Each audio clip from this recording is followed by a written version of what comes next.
Archbishop's visit turns into a night of fear and faith in the Holy Land. When peacekeepers become prisoners of tension, even prayers tremble. In a shocking turn of events, the Archbishop of York's pastoral visit to the West Bank was abruptly cut short after a tense standoff with armed Israeli settlers and police forces.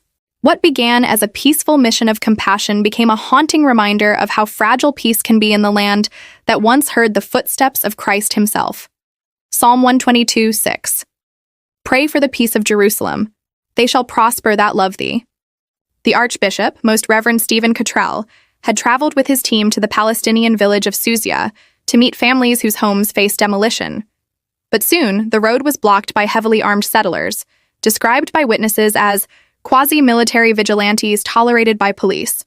The delegation was ordered by Israeli authorities to leave the area immediately. Yet before their departure, the Archbishop met a wounded Palestinian family, a mother still baking bread with one hand after being attacked, and a father who bears scars from a settler raid.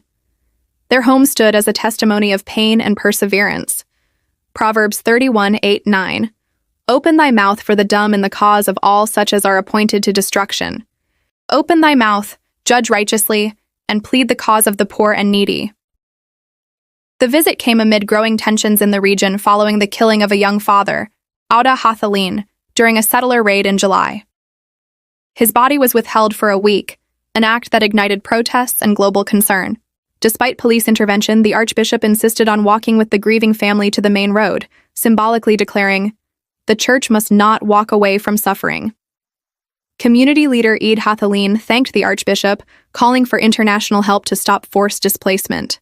His plea still echoes, "If the Church will not stand with us, who will?" Isaiah 1:17. Learn to do well. Seek judgment, relieve the oppressed, judge the fatherless, plead for the widow.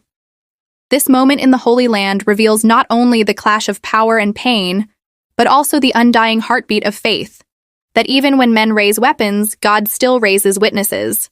Where are you watching from? Write it in the comment section and press the subscribe button. Faith amid fire. Light that refuses to die from the ashes of conflict, compassion still speaks. The Archbishop's courage under pressure reminds the world that faith is not about standing in safety, but standing in truth. Even when the ground shakes beneath our feet, the gospel stands firm, because Christ once walked those same troubled roads, bearing not a weapon, but a cross. John 16:33. These things I have spoken unto you, that in me ye might have peace. In the world ye shall have tribulation, but be of good cheer. I have overcome the world. At Chrysolite Christian News, we don't just report events. We reveal the eternal voice behind the chaos. Because when men build walls, God still opens heavens. Amen.